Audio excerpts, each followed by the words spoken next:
¿El régimen cubano inventó el wokismo? Hoy te voy a contar sobre las manos ocultas del régimen de los Castro en el movimiento que busca la destrucción de Occidente desde adentro. Pero para empezar, tenemos que entender qué es el wokismo y es lo primero que te voy a contar. Después te voy a contar cómo un movimiento que principalmente nace, se desarrolla y crece en los Estados Unidos tiene un origen, un incentivo, un estímulo que proviene de esa islita tan chiquitita ubicada a un puñado de kilómetros nada más de los Estados Unidos. Y te voy a contar por qué el régimen cubano y sobre todo cómo logró desarrollar esta teoría. Pero empecemos por el principio. ¿A qué llamamos wokismo? Que es algo que escuchas tanto, que está tan de moda, pero que probablemente se te escape. Esto viene de stay woke, que sería básicamente estar despierto. Esto nace en los guetos de los Estados Unidos, en esas comunidades afroamericanas habitualmente discriminadas, marginadas en las ciudades más importantes del país. Y es la idea de estar atentos, estar alertas, estar despiertos, obviamente como lo indica literalmente la palabra, la traducción concreta, que nos indicaría cómo estar alertas frente a la discriminación, los abusos que indudablemente fueron reales, sobre todo en los Estados Unidos y sobre todo en los estados del sur de los Estados Unidos, donde efectivamente hasta los años 60 existió un régimen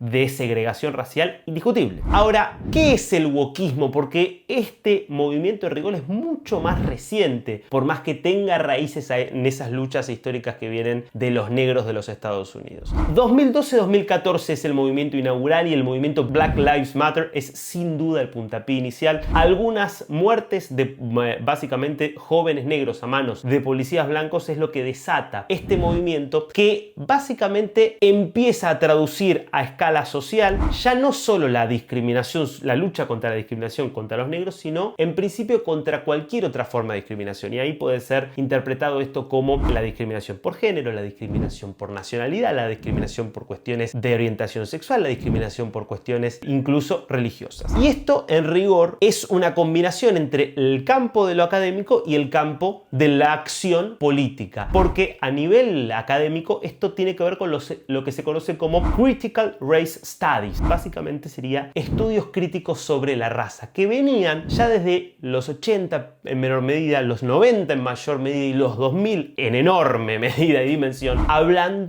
de cómo, más allá de que las formas de segregación más explícitas habrían quedado terminadas en los 60 con la aprobación de las leyes de los derechos civiles en los Estados Unidos, en rigor hay pequeñas formas de microracismo, micromachismo, microformas de discriminación que en realidad muestran que toda esa discriminación del pasado sigue vigente. Así es como se presenta formalmente este movimiento, pero en rigor es otra cosa. Es un movimiento que busca la destrucción de Occidente desde adentro. ¿Cómo? Lo que plantea el wokismo, sobre todo sus creadores intelectuales, es fragmentar y romper a la sociedad, buscar conflictos en cada una de las partes que componen la sociedad. La idea es cada diferencia convertirla no en un punto de encuentro y de conciliación, sino en un punto de ruptura, de quiebre. Entonces, las diferencias de género no deben resolverse a través de la buena convivencia y de distintas formas de interacción libre entre los géneros. No, hay un conflicto. La mujer, históricamente oprimida, va a ser siempre oprimida a menos que se rebele y luche contra el hombre. Así ponemos a las mujeres en contra de los hombres. La cuestión racial. Los negros y cualquier otro tipo de minoría frente al blanco hegemónico occidental va a ser siempre oprimido. No importa lo que digan las leyes, no importa lo que indica la economía, siempre va a ser oprimido. ¿La solución cuál es? La solución es rebelarse y luchar siempre contra ese mismo enemigo. El enemigo, el hombre blanco, católico o cristiano en el caso de los Estados Unidos. El punto central acá es que es un movimiento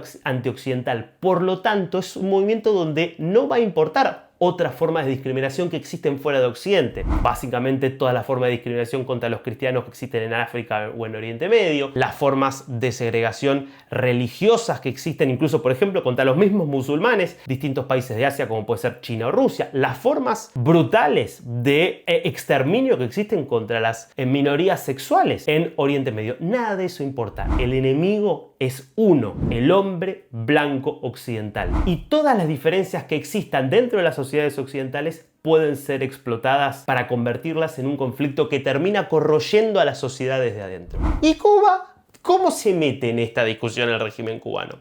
Bueno, esto tiene que ver con distintos movimientos que Fidel Castro, al calor de su alianza con la Unión Soviética, empieza a hacer desde muy temprano. Recordás, 1959, Revolución Cubana. 1961 se proclama el carácter socialista de la Revolución Cubana, que significa básicamente que se convierte en un satélite de la Unión Soviética. Desde ese momento empieza a recibir Castro y toda la estructura del Partido Comunista Cubano el adiestramiento de la KGB y de la lógica de acción política de la Unión Soviética, con un objetivo claro: debilitar a los Estados Unidos. Y ahí los Castro desarrollan diferentes estrategias. Obviamente, una de las estrategias más importantes tiene que ver con el financiamiento de los grupos que buscaban una revolución como había sido la Revolución Cubana. Eso lleva, y esto fue publicado en un informe reciente que presenta hace unos días el Departamento de Estado de los Estados Unidos, a entrenar aproximadamente 20.000 guerrilleros de todos los movimientos insurgentes de América Latina, desde los Tupamaros en Uruguay, los Montoneros en la Argentina, el M-19 de Gustavo Petro en Colombia, hasta el movimiento sandinista de Nicaragua, que fue el caso de éxito, porque los sandinistas en el año 79 terminan efectivamente tomando el poder. Fíjate vos, han pasado 47 años, siguen en el poder, y ahora Daniel Ortega, que ya directamente dice: voy a copiar el modelo cubano, no va a haber más elecciones, para que veas la continuidad absoluta entre un punto y el otro. Ahora, ese modelo de apostar a la lucha armada se empieza a agotar en la medida en que todas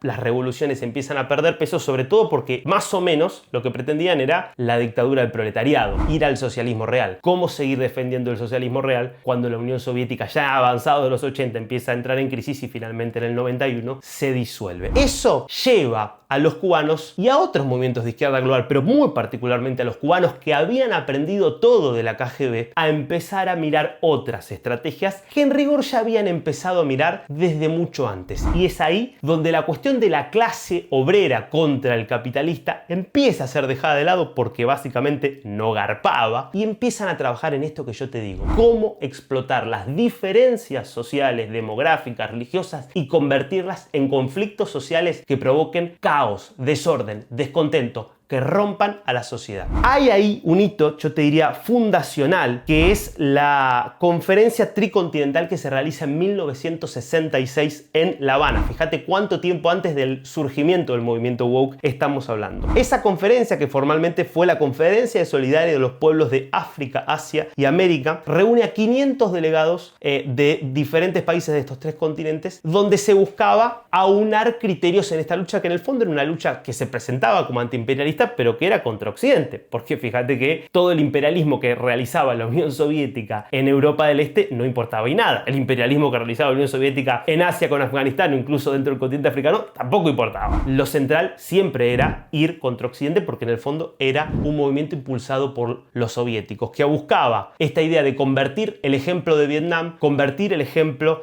de esos guerrilleros terroristas palestinos que empezaban a ganar cada vez más fuerza, llevar ese movimiento y justamente volcarlo a las luchas contra Occidente en el continente americano. Y es allí donde empieza a trabajarse fuertemente esta idea de decir: cuidado, acá la lucha es contra el imperialismo, pero hay que ver la lucha contra el imperialismo como una forma incluso de rebelarse contra el imperio dentro de tu propio país. Porque una cosa es hablar de la lucha contra el imperialismo si vos estás hablando de la India invadida, vamos a decir, por los británicos, o cualquiera de los países africanos que tuvieron luchas anticoloniales en los 60, 70. Pero otra cosa es empezar a decir: no, porque en rigor los negros en los Estados Unidos son colonia de los blancos que gobiernan desde Washington o Nueva York o California. Por lo tanto, debe haber una lucha que siga los mismos criterios básicamente de la lucha anticolonial. Y esto tiene un sentido, y es dividir a la sociedad. Plantear que no son todos parte de la misma sociedad. Unos son los dominados, la mayoría, y los otros son esos privilegiados que en realidad se dedican a dominar. Hay ahí un personaje central para entender todo el movimiento woke que, insisto, es muy importante en las universidades de Estados Unidos, que desde las universidades se empieza a permear en todo el mundo artístico de los Estados Unidos y que se termina convirtiendo en un movimiento masivo con mucha repercusión en los medios de comunicación, sobre todo a partir, insisto, hacia 2012, 13, 14, 15 y de ahí en adelante con el movimiento Black Lives Matter, tomado después desde Hollywood por el movimiento Me Too, pero llevado a la cuestión de género, siempre con la misma lógica: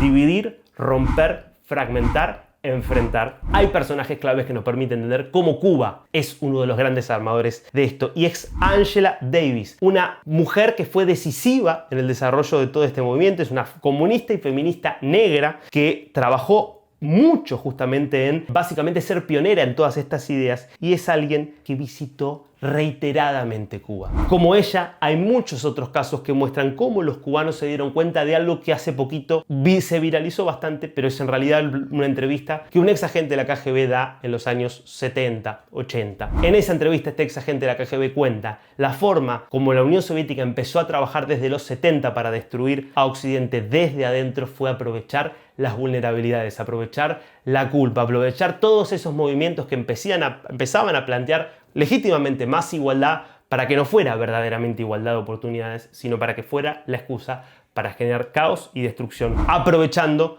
las sociedades abiertas, aprovechando la culpa cristiana muy característica obviamente de todas las sociedades occidentales, y provocar que con esto hubiera una implosión. La Unión Soviética no pudo avanzar con este proceso porque la propia Unión Soviética, por sus debilidades, termina colapsando en 1991, pero Cuba nunca dejó de trabajar en esta agenda. Por eso hoy ves que la izquierda estadounidense, desde los sectores más radicalizados hasta miembros del Partido Demócrata en el Parlamento, trabajan activamente para poner fin a las sanciones contra Cuba. Visitan, incluso ya son por lo menos 6 los legisladores demócratas que este año fueron y se reunieron a besarle el anillo a Díaz-Canel, y de hecho Obama termina llevando adelante un acuerdo con los Castro, que era básicamente un cheque en blanco para Raúl Castro, que obviamente después terminaría dándose vuelta con Donald Trump. Mucho de esto quedó revelado ahora en este informe presentado por Marco Rubio, el secretario de Estado, y te muestra cómo una islita muy chiquita, pero con una enorme capacidad de influencia intelectual, logró cambiar la discusión global, instalando, entre otras cosas, que es probablemente una de las amenazas más grandes a nivel civilizatorio que tiene Occidente, y es el wokismo. Sí, esto nació en parte por el régimen cubano. Si te interesan estos temas, suscríbete, dale like a este video y prepárate porque en breve nos encontramos con otro diálogo muy interesante. Chao, hasta la próxima.